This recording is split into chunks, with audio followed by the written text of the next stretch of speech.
Hello, everyone. I think we're all in now. Ish.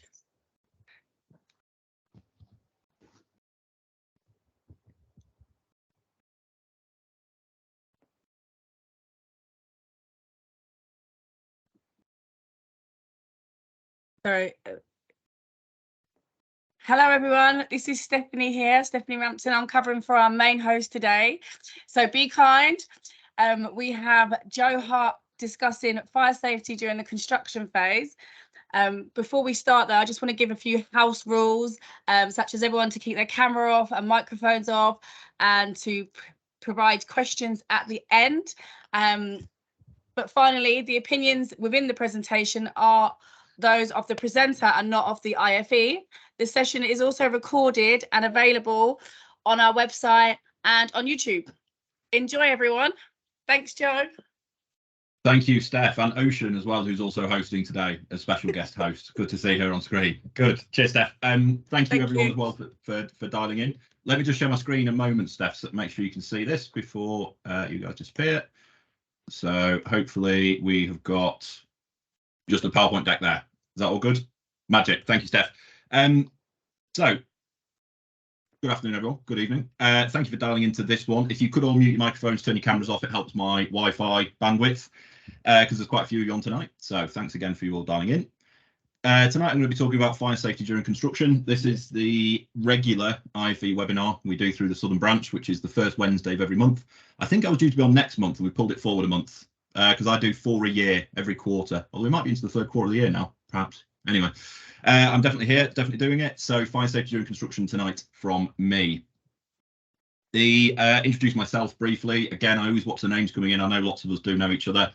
For those of us that don't, my name is Joe Hart. I am, as well as what's on screen, I'm also the Vice President of the IFE Southern Branch. So I'm involved in some of the arrangement of these sessions, and I also run 4 a year.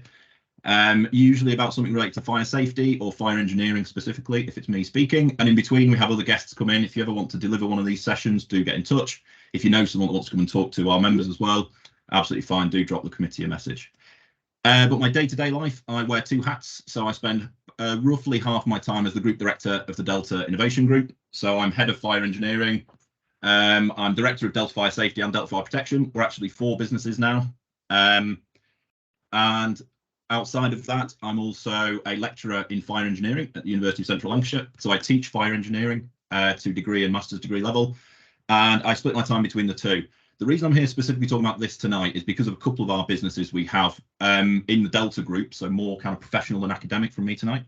Delta Fire Protection, we install passive fire protection during construction, and we also have implementation within our safety team, and we monitor construction sites. So I spend quite a bit of my time looking at construction sites, looking at fire safety and writing fire strategies for construction sites as well. So a bit more Delta tonight than Uclan, that's why I've got the Delta branding up there. But if you do want to get in touch with me after, come to either of the email addresses. I monitor them both in equal proportion. So a little bit of the contents of tonight, what I'm going to be talking about. I'm going to start by talking about building life cycle, something that lots of you guys will have heard me talk about before, certainly if you're one of my students from the university.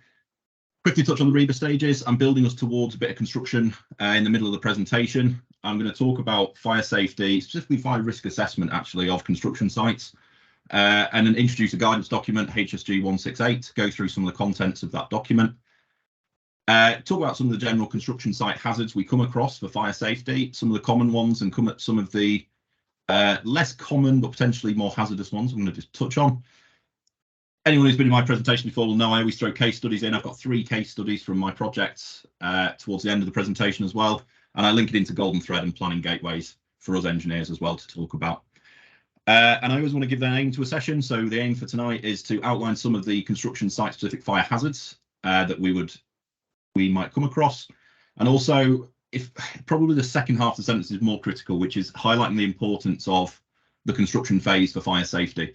So not only do we have design of fire safety and management of, there's that bit in the middle that sometimes gets a little bit dropped out. And I think I want to really highlight the importance of that in tonight's session if I can. So I think I've also done these slides before for the IFE. So I'll touch on these briefly. The building life cycle is something that people talk about a lot nowadays. Lots of us have been talking about it for many years.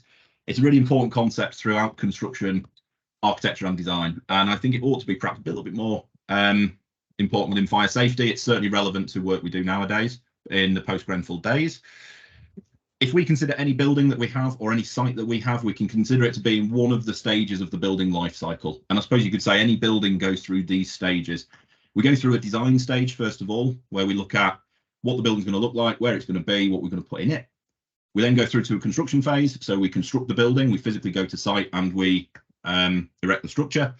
We then have an occupation phase of the building, and following the occupation phase, all buildings have a lifespan of some kind. That's been quite pertinent in the news this week, hasn't it? It's talking about lifespan of materials and things. I'm not talking about that tonight, though, so I'll move on very briskly. We then go into another phase, which is either demolishing that building or renovating it in some way. So this building life cycle is a sort of outside of fire concept that we talk about throughout construction and throughout architecture and design. But it's very pertinent for us in fire. And one of the reasons it is so pertinent is because fire relates to all of these stages of the life cycle more closely than some other disciplines. So at all stages of the building life cycle, fire is a consideration, and it doesn't become more or less important at any one of the stages. A fire at any one of the stages of the life cycle can be critical to occupants of that building or to the building itself. So during the design stage of a building, we would go through a design process. We would design according to an approved standard or do some fire engineering, whether it's prescriptive or performance-based design. We are designing things into a building for fire safety. Fire alarm systems, sprinklers, compartmentation, fire doors, all these things we're familiar with. This is part of the design stage of the building. And when we go on to a construction, which is broadly what we're going to talk about in this evening's webinar, we've got considerations in two regards that I'll cover on the next slide. First of all, the construction site itself. The image on the bottom left is a fire during construction. So we've got the risk to occupants of that site and to the structure before it's complete. But we also have this other element, which is things that are inherent to the design have to be built before the building can be occupied. So during construction, we have kind of a twofold consideration for fire, both the risk during the construction phase itself, but also what's happening during the construction and how that's going to impact the next stage of the building, which is our occupation. Once the building is occupied, we go into fire safety management risk assessment. The sort of fire safety obligation doesn't end once the building's occupied. It just changes tack slightly. And then as we come all the way back round in the building life cycle, if we're demolishing or renovating, we're looking at fire safety again. Is it safe for us to renovate the building? Is the structure going to withhold? Is it going to meet current standards? Do we need to do upgrades to the building? Is it safe for us to demolish and go back to a construction site and start again? If we're starting again, are we designing to current standards or historic standards? All of these things relate into the building life cycle. So it's important for us in fire to have a bit of an understanding of this and a bit of an appreciation. And of course, we're talking mostly about construction tonight. And I want to sort of start with a question. And again, those of you that have been to my sessions before, whether it's these or whether it's at the university or a conference, wherever it might be, you know I quite like a callback. So I'll usually ask a question at the start and I'll answer it, and then I'll come back to you at the end and tell you why I'm wrong. So I'm going to call back to this question towards the end of the session, because what I've got here is the standard definition of a fire strategy. So as a fire engineer, I spend most of my time writing fire strategies. As consultants, that's what we spend a lot of time doing. We are producing a technical design report during the design stage of a building usually that details all the fire safety of the building. We're following the 5 functional requirements, so B1 through B5, and we're designing in means of escape, internal fire spread, external fire spread, and facilities for the fire service. Within that document, we're also writing fire safety management procedures, so things that will need to be adopted once the building becomes occupied later in the building life cycle. And a fire strategy broadly forms the basis of an approval submission. It goes up to what we call RIBA stage 4 that we'll cover in the next slide. It is something that is used as part of that approvals process. And I often tell this story that it used to be, I found pre-2017, pre-June 2017, you would write a fire strategy and then you would be sort of walking down the high street and realise that a building you designed has now been built. And you'd sort of forget about that bit a little bit for fire safety because there wasn't a huge amount of involvement. There was on large schemes, but it's certainly changed a lot nowadays. Whereas now the point I'm going to make, we're going to come on to, is that fire strategy continues into the construction phase, and it's important that it does for some reasons that we'll discuss throughout this session. Just to call back to those fire safety in 2 parts, fire safety during construction in 2 parts rather. The first one we talked about is fire strategy or fire safety on construction sites themselves. Construction sites are inherently high risk areas. We've got different objectives during the construction phase than we would in normal occupation of the building. We're looking at protection of site workers, so anyone who's on that site carrying out surveys, subcontractor works, installations, remediations, whatever it might be that they're doing. We also have protection of members of the public. Property protection, the image we showed previously was a fire during construction. If we have a fire during the construction phase and we lose what we've constructed up to that point, that has a significant impact on the project itself. We may have to go back and remediate work that we've just been installed.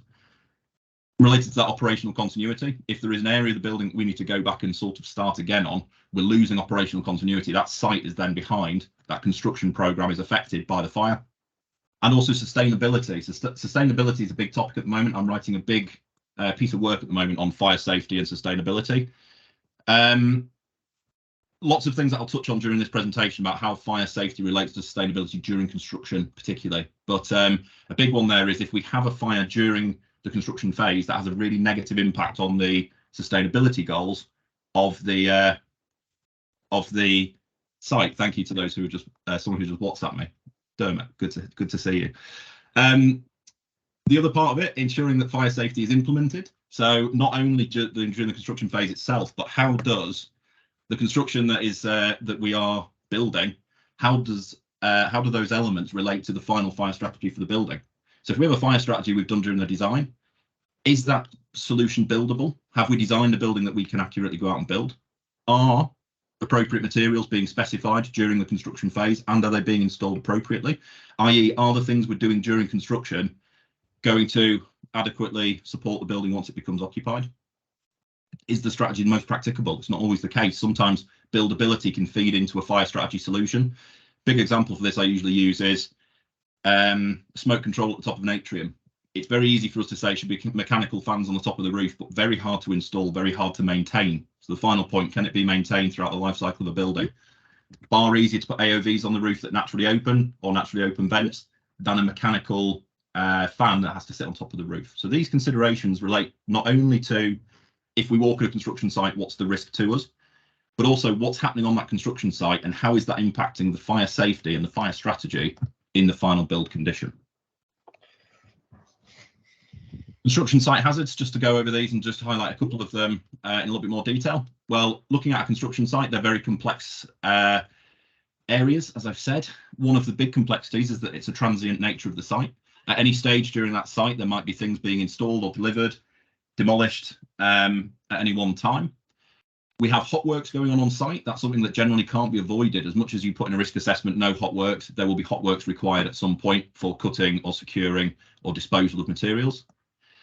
Bonfires is one of the things I'm going to talk about. Having worked on construction sites early in my career before I became a consultant, I know that bonfires are something that happens a lot on sites. To prevent you having to take materials away, you have to pay to skip them, get rid of them, set fire on site, dispose of them that way. It's a common practice.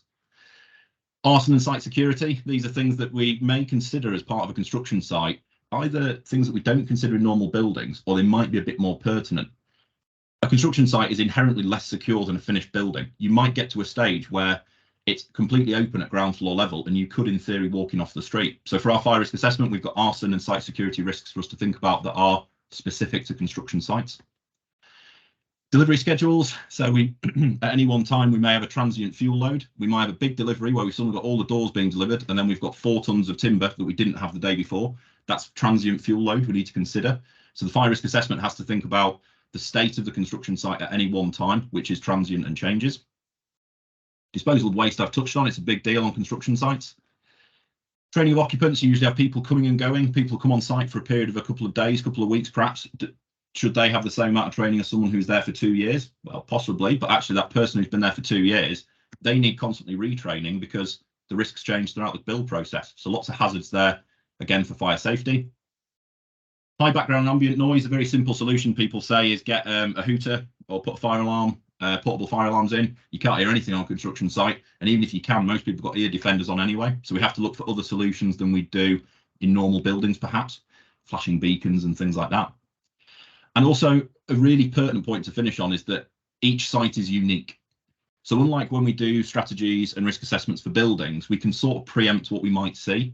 If we're doing a fire risk assessment of a school, no, I'll avoid schools this week, of an office, we have a reasonable good idea of the type of use that's going to be in there and the occupants, and we can group them into a purpose group or a risk profile. Similarly with a university building or a supermarket or a residential, we have kind of these broad terms that we think about. Whereas on a site, every site is unique because they're all built in very different ways. There are very different risks involved, different programs. The final condition might be a very unique building in itself, which relates to or leads to unique build processes. So very, very high number of hazards for us to consider for fire safety during the construction itself. And relating into the second point about what happens during construction that might impact fire safety later in the building life cycle. Well, generally, if we write a fire strategy, we're writing for the final condition. So we've got a set of plans that are when the building is complete and occupied. So we can't always rely on the findings of the fire strategy or an initial fire risk assessment throughout the build process because of that transient nature. If we say the building is sprinklered, therefore we can have extended travel distances, we got to think about when those sprinklers go in, because if they don't go in till right at the end, actually we don't have that mitigation in place throughout the construction. And we've got to think about, we've got a single stair building that's safe in inverted commas on the basis that it's got a smoke control system and sprinklers, but during construction it might only have that one stair without the mitigation in place. It's a big consideration for us there.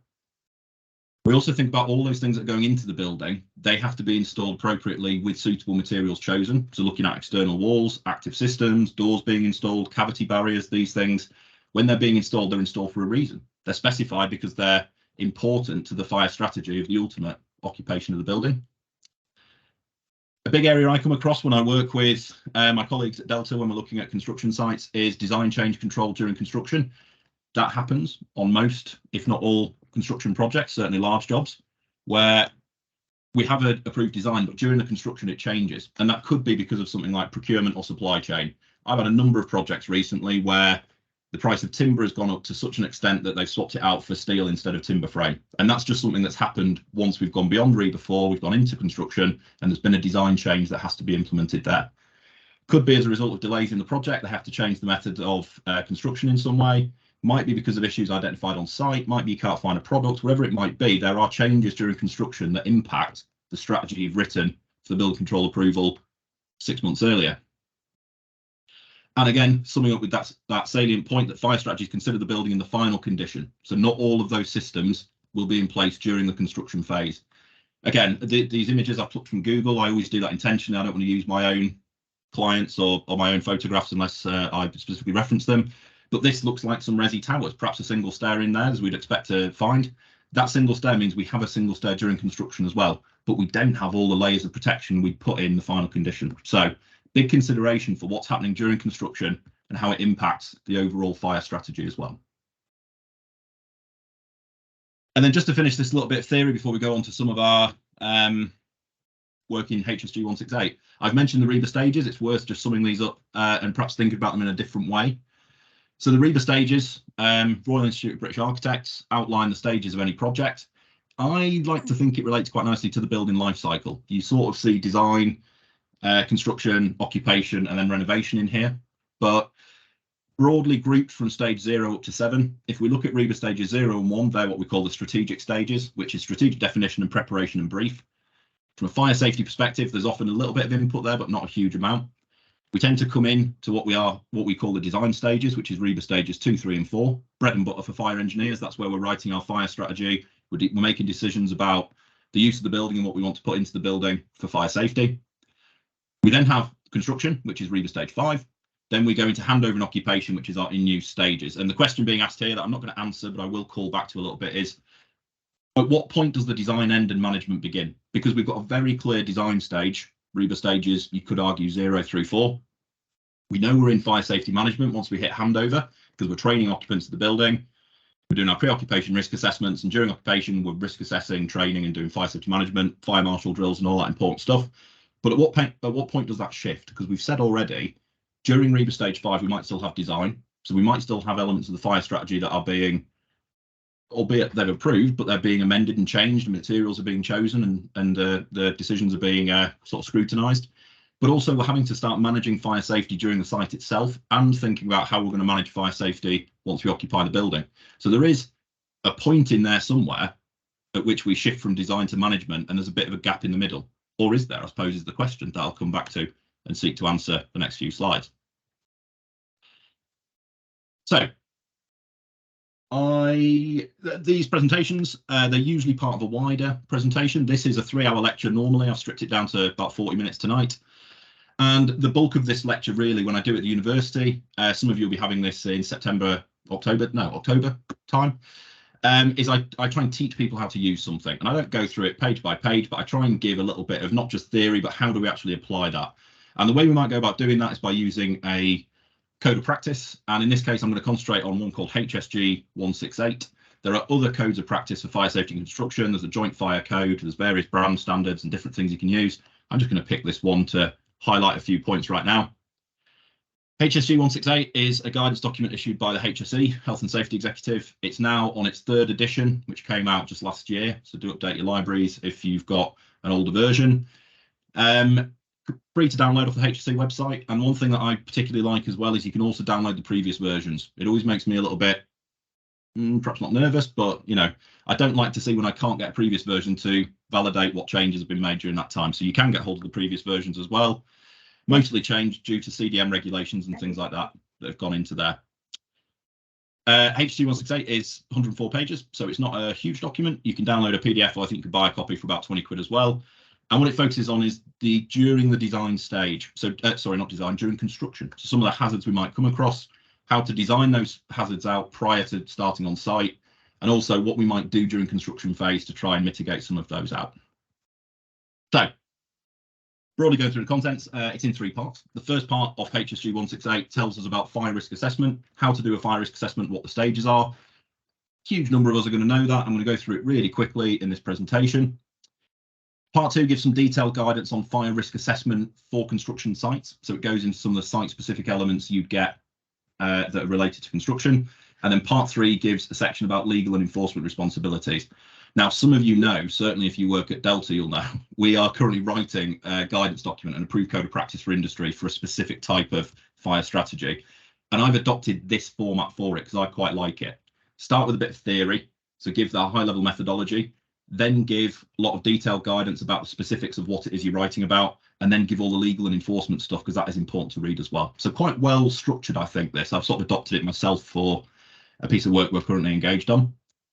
And then there are some appendices about TAUs, TAUs, temporary accommodation units, a bit about sleeping accommodation on sites, and a summary of some of the information you'll find in part 2 as well.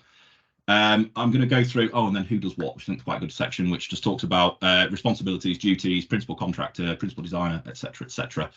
I'm going to go through a couple of the bits and pieces that are in the HSG 168. I'll start with fire risk assessment generally. Now, fire risk assessment as a process, we have our 5-step process. This is all outlined in a whole chapter, a whole section, in fact, of 168. It's very similar to what we'd find in PAS 79. It's similar, in fact, to what we'd find for risk assessment in any industry, not just in fire. The 5 steps start with identifying hazards. And what we've got in the infographic there is we'd start with some source of ignition, sources of fuel and sources of oxygen.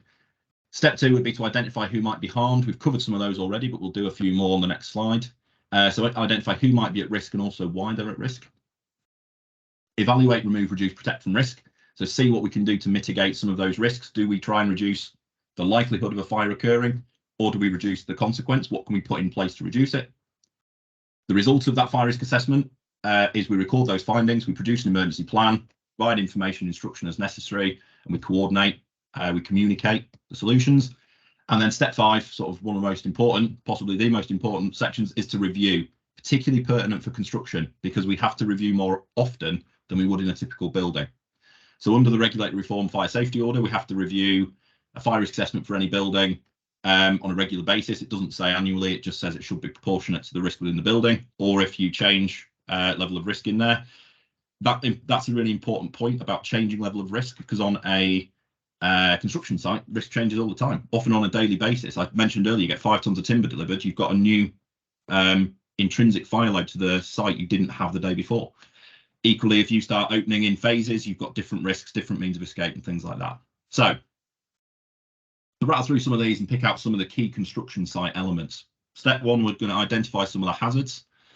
HSG 168 highlights the fire triangle. The academic in me hates me talking about the fire triangle, but it does give a useful kind of framework sometimes for us to think about what we're trying to mitigate. If we're looking at presence of ignition, so we've got heat sources on construction sites, we may have naked flames, smoking, lots of electrical equipment, bonfires I've mentioned, hot works going on, so lots of those to be identifying. Presence of fuel, again, we've got materials, packaging, flammable liquids and gases, compressed gases, oxyacetylene, lots of things we might need to be looking for. And then sources of oxygen as well are often disproportionately high on construction sites because we've got oxyacetylene welding, so we might have oxygen cylinders being stored, other oxidizing agents and other things that we might have that are oxygen forming as well. So in identifying the hazards, we've got lots of things that we need to identify. They will differ significantly. I've put on the slide they're likely to, but they definitely will differ from typical building hazards.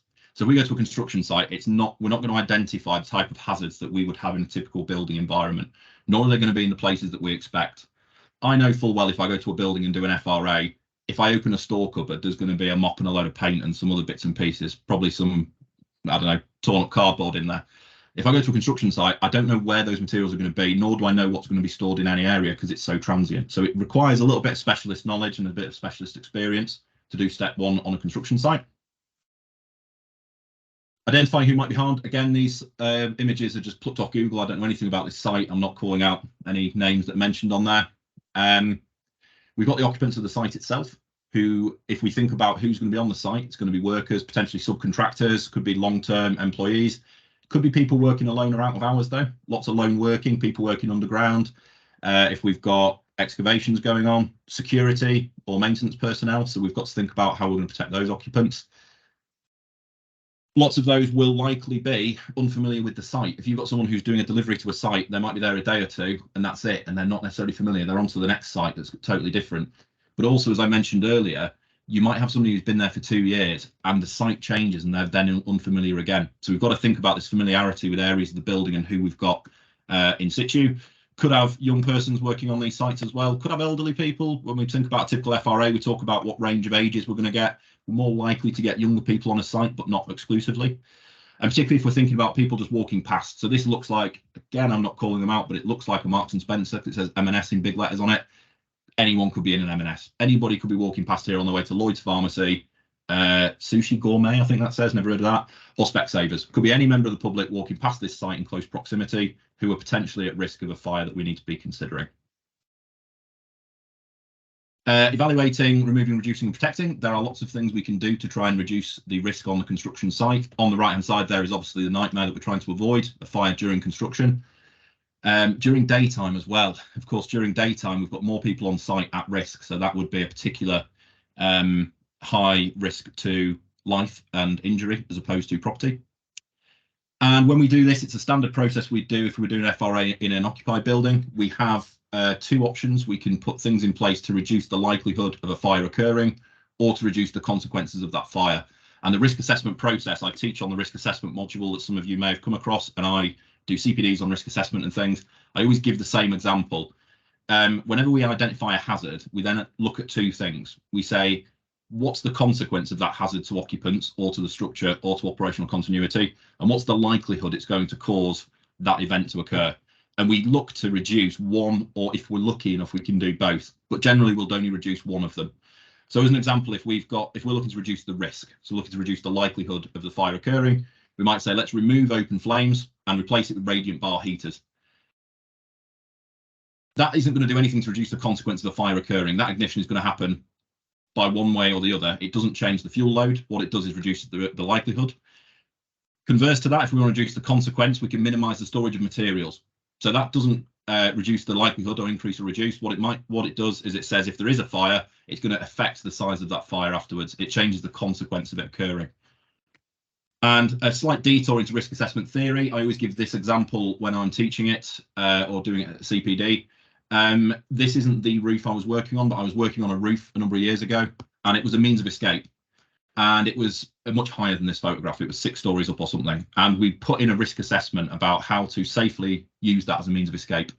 And we looked at it and determined it was high risk. We had to do something about it. We had people escaping via a roof 6 stories up with no barriers in place before we did the assessment. And we thought we can do one of two things. We either put things in place to reduce the likelihood of somebody being killed or injured, which was what we adopted. We put some barriers up. those barriers don't do anything to reduce the consequence if you fall off that roof. You're still going to fall 6 stories. There is no trampoline at the bottom of it. It's still going to hurt. What we've done is we've reduced the likelihood by putting barriers in. Converse to that, if we hadn't put those in and we were happy to accept the likelihood, we could have done something like put trampolines in, actually would be a good solution. Because if you fall off, you reduce the consequence, but not the risk. So that's the essence of risk assessment theory. You do one or the other, or potentially you can do both as well. Same for us on construction sites. We try to reduce the consequence or the likelihood of that fire occurring. Once we've done that, we maintain that, we record it in some fashion. Normally we have a fire risk assessment on the site. Unlike a fire risk assessment we have in a building that's occupied, that we might go back to once a year or every couple of years, or if they change the risk, we have to do it far more often because the risk changes far more regularly. It usually involves some on-site monitoring, a bit of presence. If we're doing it professionally, we're usually offering, we'll come down to site once a week and update your fire risk assessment, and we might come twice a week if you've got a big phase change going on during that particular week. We'll record any significant findings and any actions taken, as we would for any risk assessment and as we would do in any report when this is a physical record. One thing that I always find, particularly on construction sites, is, but in any building as well, oh, that door's wedged open, and they go, oh, I'll just kick it out of the way and we can move on. And I go, I'm still recording it though, because I have seen it, and I know you fixed it right in front of me, but I'm still going to record it because it was something that was required an action, and we've done that action while we're here today. So record those actions, we maintain records of all those things, and we update them as often as we can. And in that, in stage 4 as well, we might be providing information to occupants of the site. So it might be some toolbox talks, might be morning safety briefings. I know certainly when I'm on site, normally every morning in the canteen or the temporary accommodation, there is some kind of briefing in the morning. There's usually safety in there, a bit of a toolbox talk about what's going on that day. So you might feed back some significant findings. If there have been any fires or if there's been any near misses, usually relaying those to anybody that is that could be affected. And kind of feeds into the review stage. Again, this here was a fire on a construction site in Russia. The chap's down the bottom there carried on. He's not got a helmet on or a high vis, and he's just carrying on laying bricks. Building's on fire. We are monitoring the implementation of the safety measures, and the fire risk assessment. It's a continual process. Unlike if we go to a building, we do a fire risk assessment, someone sticks it in a drawer and forgets about it for a year.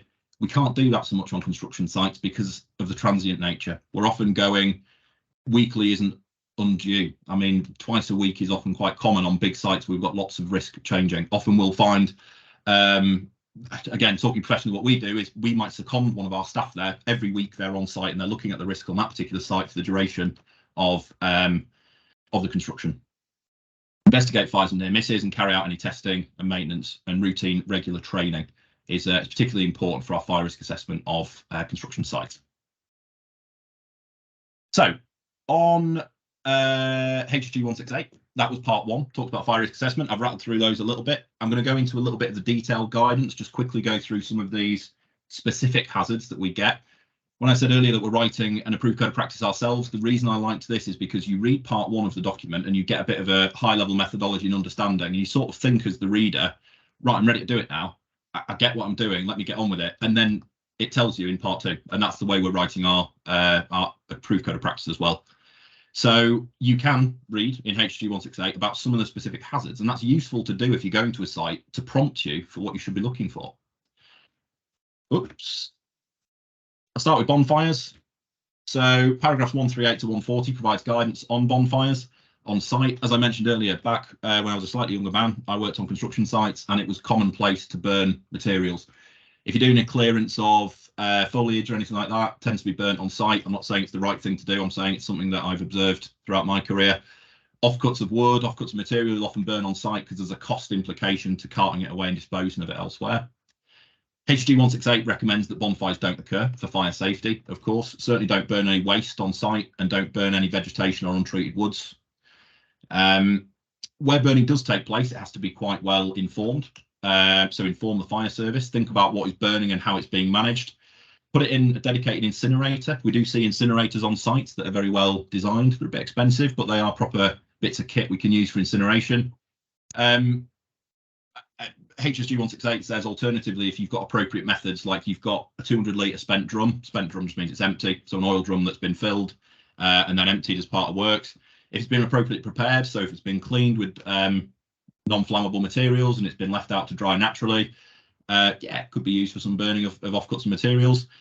don't use accelerants to start or fuel the fire. This is all the guidance within those paragraphs of 168 there. So very specific guidance related to bonfires. There's no guidance in approved document B about bonfires. We don't expect bonfires within occupied buildings, but it's one of those hazards specific to construction sites we might need to think about if we're working on site. Arson, site security. I mentioned earlier that often site security is a big issue on the right hand side there. Photograph plucked from the internet, but really kind of intense high level security on some of these larger sites. The fire risk assessment should consider the risk of arson. Disproportionately high number of arson fires on construction sites to occupied buildings. Somebody who trespasses on a site might deliberately or accidentally start a fire, and one of the risks, of course, is that there's uncontrolled fire load often in sites, and it could happen during times of low occupancy. In fact, it's likely to happen. Trespassers are likely to be on site when there's no one else there that knows how to deal with the fire, no one else to spot it, to call the emergency services, and quite likely to have a significant fire out of hours. So big consideration in an FRA during a construction site. Protective covers. In my experience working on construction site management and construction site fire risk assessments, I have more conversations about protective covers than most other things. And rightly so. I'm not saying that's a bad thing. I'm just saying it's a bigger area that we want to get right.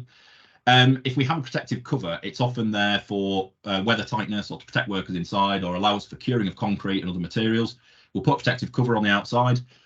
These things weigh tons though. They're huge, and they're a huge amount of fire load, big, vertical span across the whole height of the building going up there. Could be hoarding that's got plastic materials on the outside. We have to design those in a way. We have to think about, do we need fire retardant coatings? HSG 168 says that if we've got scaffold sheeting, so sheeting that goes over a scaffold like we've got on the right hand side there, that should have fire retardant properties. It should be tested in some way to show that it has a limited spread of fire, so not combustibility strictly, but spread of fire along its surface. But it also says that if we've got sheeting that's used for means of escape, it shouldn't go around stairs. So on the right hand side there, we've got a scaffold stair that's gone in. Very kind of standard, very common approach in fire safety during construction to have scaff stairs that go up. What we don't want to do is enclose those. The point of them is they're open air. So that would be a primary fire service access route. That would be a primary means of escape for construction workers. So you can see in the photograph there, what's happened is protective coating's gone up to protect the interior of the building, but it hasn't enclosed the stair. We can see that it's open there. So kind of a good design there. I've actually plucked that from HSG 168. So you'd expect it to be good practice, of course. Disposal of waste and rubbish is something that needs a lot of careful consideration on construction sites.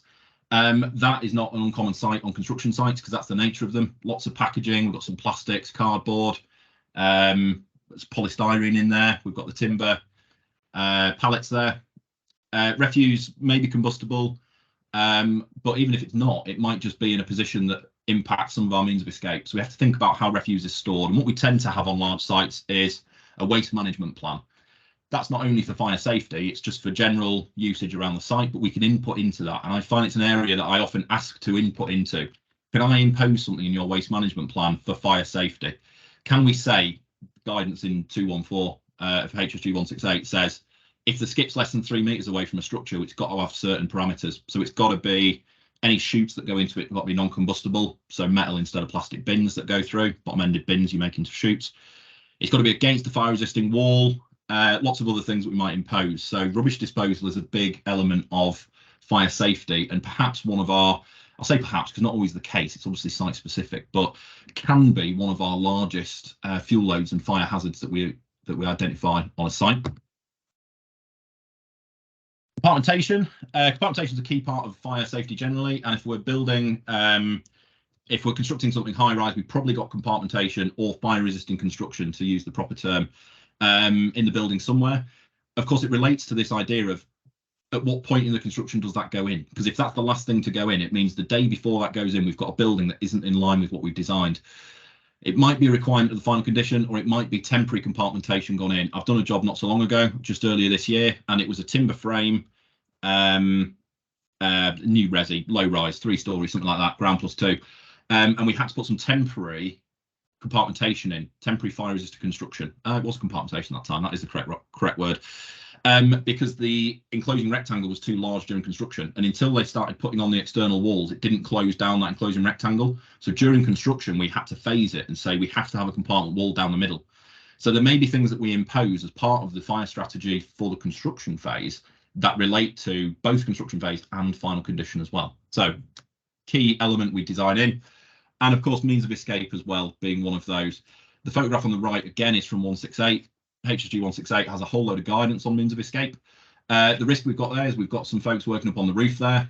The two reds looks like oxyacetylene, so we've got someone doing hot works. We've also got someone blowtorching the wall for some bizarre reason on the floor below. So what's had to be designed here is two means of escape. If we have a fire on the roof because of the oxyacetylene, we've got the external stair that goes past this newly blowtorched part of wall. But also if there's a fire involving perhaps that green sheeting or something, we can go to the roof and escape. So we use similar principles during construction to what we do during final condition of alternative means of escape. We limit travel distance. That's from 168. Obviously different travel distances on construction sites to other occupied types of building. We look at the width of escape routes, we look at the number of escape routes, all sorts of things, width of stairs that would be familiar to us in design, but we need to adopt them as well in during construction. So, few of the kind of construction specific hazards we've got there, and I want to relate it now into the first question I asked as we start to finish off in the next few minutes of the question I always ask of why do we care, Joe, is usually the question that I find myself asking and people asking me. And why is construction such an important part? And I'm going to relate it to the Hackett Review first of all. So the Hackett Review, again, hopefully revision for any of us. I'd be amazed if anyone in the industry hadn't heard of it. If you haven't heard of it, go off and have a read of it for sure. It was the independent review of building regs and fire safety following the Grenfell Tower fire. So there was an interim report in late 2017, 18th of December 2017, and the final report came out in May 2018, and it made a number of recommendations for reforming fire safety and fire safety regulations following the Grenfell Tower fire. One of the key things that came from that, we will go straight to this, was the planning gateways. And this is something that's happening an awful lot at the minute, where we've got lots of, again, I'll say I'm talking about me professionally here in the company. We have lots of clients come to us asking about planning gateways and the way that we are designing buildings differently now, and the regulatory changes. They are changing constantly, the regulations at the moment. To really briefly summarize, I do a whole other session about planning gateways that I think I've done for these wet branches. You'll find it on the YouTube probably. The planning gateways were a really key finding of, or a key recommendation of the Hackett Review, and are coming in, we expect very soon. Planning gateway 1 is the provision of a fire statement for a relevant building, so 7 stories or more or 18 metres, highlighting the fire safety hazards, the key things related at planning stage. Gateway 2 and 3 are the ones we get asked about the most because it's the most unknown at the moment. But the way that these are going to work is Gateway 2 is going to be a deposit of full plans related to the building at building reg stage to the building safety regulator, and that is a stop go. Until that's done, you can't start on site. And Gateway 3 is perhaps the most interesting for us to be thinking about, which is the completion stage. Planning Gateway 3 is going to be a completion certificate prior to the building being occupied. There has to be the formal sign off of these higher risk buildings at the end of the construction before we begin to occupy. And both Planning Gateway 2 and 3 are stop go, i.e. go means, yeah, okay, you can move into the building, you can move onto site. Stop means it's not happening, we need more evidence, we need to do this or that. And I was looking at it earlier this morning, I was just updating these slides a little bit. And I came across this on the government website about planning gateways 2 and 3. And I put it in big because I thought it was quite interesting that the question posed, what happens if building work is carried out without the BSR approval? It will be an offence to start prescribed work. I think we all sort of know that already through the Building Safety Act and some of the secondary legislation. We know it's going to be legally enforceable, so it is a stop go. You can't start on site without the full plan submission. But the second 2 paragraphs I thought were rather good. So the BSR will carry out inspections during the construction. So we need to be thinking about what we're doing during construction. Certainly if I'm writing a strategy, I'm thinking about how it's going to be built. This could involve site inspections, requesting information or change control logs. We've mentioned change control earlier, or other evidence of compliance. And also it mentions at the bottom, the BSR will be able to undertake tests or take samples of building materials by cutting into or laying open building works, and will be able to prohibit the covering up of work for a period. So something that I don't believe has happened before, I've not seen really happen before, is we can go into the construction phase. Regulator can come down as we get into planning gateway. I guess we're between 2 and 3 there, because we're building up to stage 3, and start cutting holes and saying that's been closed up. So how do we get in there and demonstrate there's cavity barriers beyond that wall? Or how do we know that head detail is correct before you put the suspended ceiling in? It looks as though what we need to do is start having a lot more oversight and documentation of how fire strategy elements are built in during the construction phase. And I'm running slightly long time, so I'm going to skip to the next couple of bits because they're the bits I want to end on. But the golden thread is what we call this. And we again, I hope we've all heard of the golden thread. Certainly anyone in fire that isn't familiar with this, I'd encourage to have a little read of. But the golden thread of information came from the Hackett Review, really important part of what we're doing now in terms of developing fire strategies. I believe not just for higher risk buildings. I know that's the legal requirement, but I think it ought to apply to all construction jobs. The golden thread relates both to the information about a building, and it allows someone to understand a building and keep it safe. So the occupier should have a good understanding of what's going on in their building and what's been built. And also the information management to ensure the information is accurate, easily understandable, and can be accessed by those who need it. Very often I've gone to a site, certainly in the lead up to October 1st, registration of high-rise buildings, and I've said, have you got an existing fire strategy report? They've said no. I've said, what do you know about the building? There's very little information. This golden thread is really, I believe, a big part of it is for the person who is responsible for the building and the occupants of the building to know and understand and be able to gain access to what information there is about their building. And again, I tell this story very often, that the day that Grenfell Tower fire happened, I lived in a high rise on the 10th floor of a building over in the other side of London, in East London. And my managing agent at the time, we were renting a flat on the top floor. I knew what was on the outside of the building, and I knew it was non-compliant because I just peeled a bit off to see what was going on because we had a little balcony. And I emailed my managing agent and I said, can you send me some information? Can you send me the latest fire risk assessment? Can you send me the strategy? Can you send me anything about the building I live in? Not telling him who I was and that I worked in fire. And he just blankly said no. He said, we don't share that with anyone. And I think a big protection being offered by the Building Safety Act and golden thread now is that people aren't in that position. People have a right to know, and certainly if you're a responsible or accountable person, to know what's been designed and what's been built and that it's safe and that you can manage it effectively. And I'm going to finish on just a couple of case studies, little things that I think kind of sum these up. And again, I hate to hark back to those students in the on the call, but anyone who's one of my students knows I do this a lot. I always try and relate it back to a real case study, and I've got 3 of them here to do very quickly. Each one, I think, demonstrates a point I've made in this talk, related to how decisions are made, how they're communicated, and whether or not they're right or wrong. And the first one of these is a school that I went to not so long ago, secondary school down in East London. And I don't know if anyone else is having this, and if you are, get in touch because I'm quite interested, because I've seen a big spike in this where somebody has a fire risk assessment done and they want a second opinion. Not come to my building and have a look, but just review it for me and see if the fire risk assessor is correct. I've seen a big spike in them to my inbox. Let me know if you've seen the same. But this was one of those where someone had a fire risk assessment done and thought it was disproportionate. They felt, no one's told me that before, and I've been here 20 years and it's the first time I've heard it. So I got asked to go in and look at the case and say, do I agree or not? And what happened was someone had done a fire risk assessment, not a construction risk assessment, just under the Regulatory Reform Fire Safety Order, annual risk assessment the school was carrying out. And they said that there are extended travel distances in this building. Over 18 metres, I think it was, in a single direction, might have been 45, can't remember now. And they'd said, you need to close that wing. I wish I'd removed this one because it's about closing schools.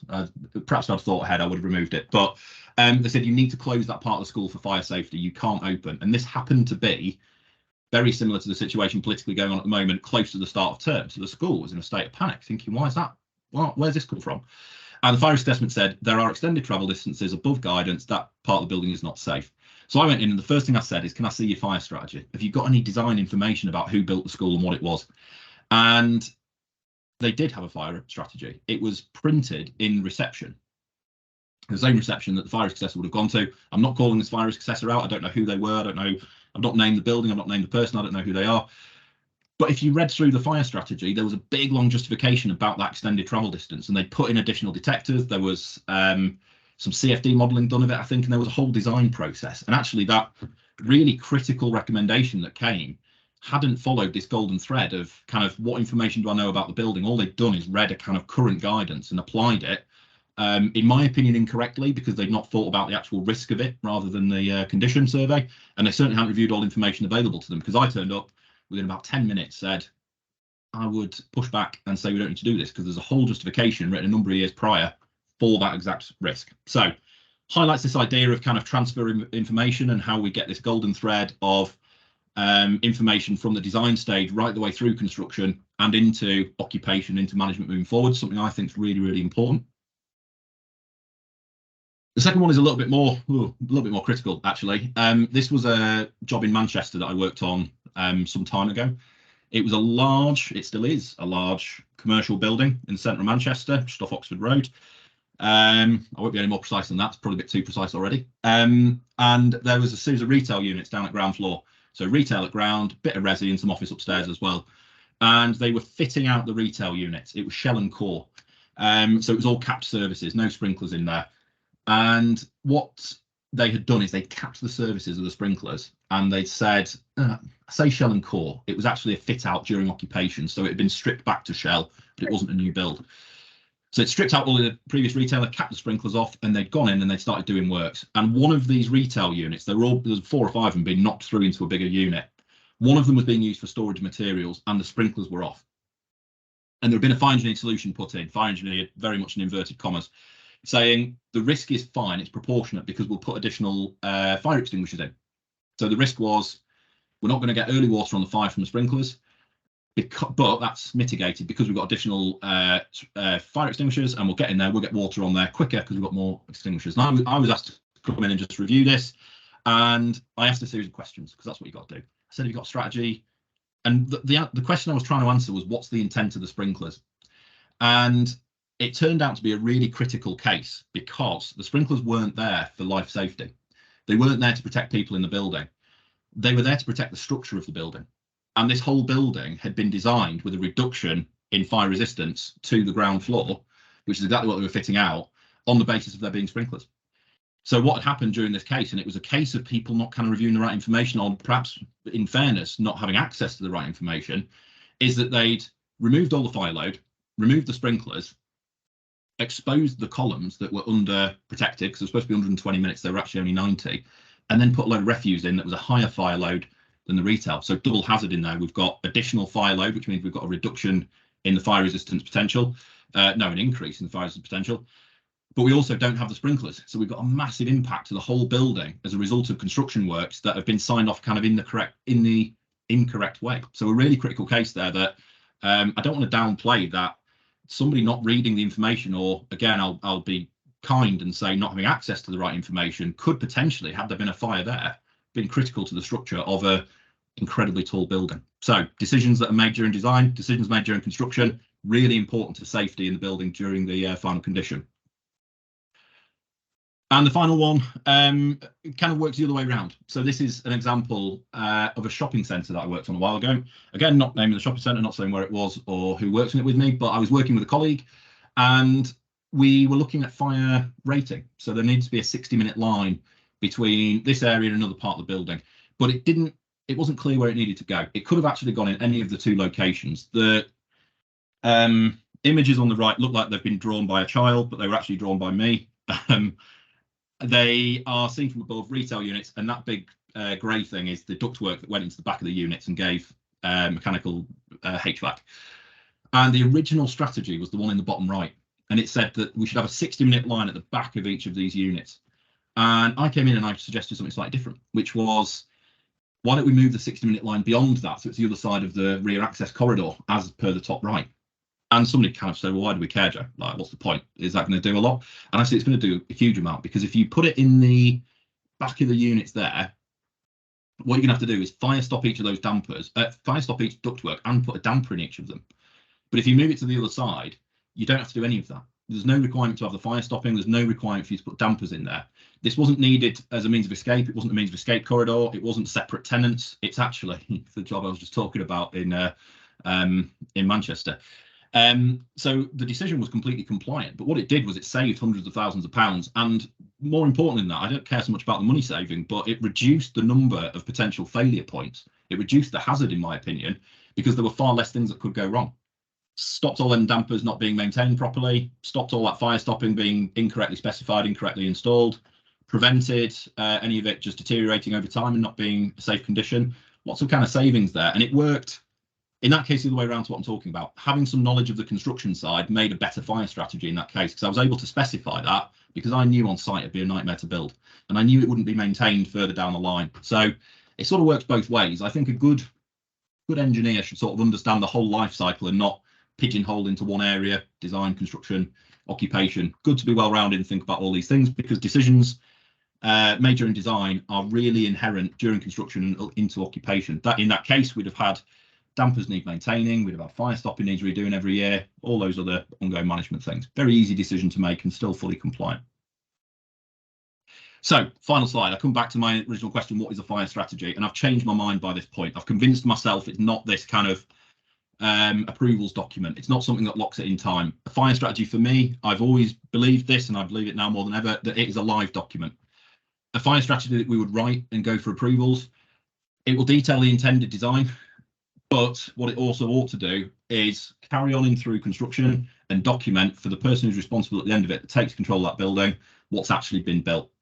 There may well be two versions. This is the intended and approved design. There should then be perhaps an addendum or another piece of work that says, and this is what we've actually built. This is what's happened.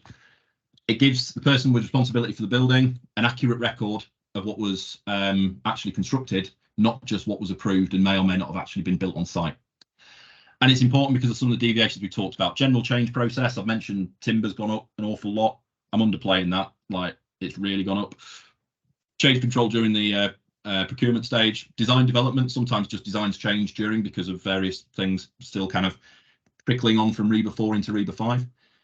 Material specification, I've had this a number of times, very recently in fact, as in sort of this morning. There's no material that meets that specification, we need to change the design. And that was discovered at construction stage during RIBA stage 5. Not uncommon, or at least not a surprise to hear that. Change of approved materials, as I say, supply chain. Engineering judgments is something that we find, again, if anyone's finding this, let me know, but I'm definitely seeing a massive increase in this. Can we do an engineering judgment during construction of this non-compliant detail? It's non-compliant in that we don't have a certificate, but we'd like to use this product or apply it in this way, extend the field of application. That's something that happens during construction. And also more stringent management of non-compliant or complex detail. So we might have things that are imposed on the management of the building because something's been designed in a certain way. So that finishes the presentation. I have gone over, as I always do, Steph and Ocean, I'm very sorry. I'm just going to flick to this slide quickly, then go back, see if there's perhaps a quick question, but I'll probably have to go to emails, to be honest. I just want to plug this. I did this in my last session as well. The IFE Southern Branch, we have a fantastic committee, and one member of that who is fantastic is Rhiannon Williams, our early careers rep. She has organised, or we have organised as a committee, but spearheaded by very heavily, some early careers networking. And we did our first one a couple of months ago, and it was a big success. I really enjoyed it. It's an opportunity for people who are early careers in fire safety to dial into an evening session. I think I've got the time wrong, which I knew I'd do. I think it's 4:30 till 6, but someone will correct me if I'm wrong. It's all online. It's coming up in a couple of weeks. It's 2 weeks today, actually. And what happens is you get a CPD session. You actually get 2 CPD sessions and then a bit of a networking after on Teams with some people in industry. So the next one's coming up 2 weeks today. Totally free to attend. You don't have to be part of the IFE. Don't have to be. You don't have to be a part of the Southern Branch. You don't really even have to be early careers. A couple of the folks came last time. Nice networking for anyone I came along. So this one coming up, we've got a session about cavity barriers and fire stopping. What's the difference between them? And we also have a soft skills session. So we always have a technical presentation and then a soft skills. Cavity barriers, fire stopping is going to be delivered. We're not quite sure who by just yet. And then the soft skills is about communication with clients. And I've shared some of my emails with the committee this week, and they've asked that I specifically don't deliver the soft skills session. So that definitely won't be by me. But the intent of these is to give a little bit of kind of technical training as well as just things that early careers we all ought to learn as well. So that's the aim of the group, and that's coming up 2 weeks today. And if the time's wrong, somebody in the committee will confirm, I'm sure. You'll find it on our website as well. So I'll go back to this and I'll finish with my contact details. I suspect Steph's going to tell me I've run too far over for questions, but if there are any, I'll answer them on email, or we can stay on if Steph determines. But that's my contact details. As I say, my name's Joe, so Group Director of Delta and also lecturer in fire engineering. I always get loads of emails after these, and I really enjoy that. So do reach out if you want to. Either email address will be absolutely fine. And yeah, I'll see you in the next one, hopefully. So Steph, back to you.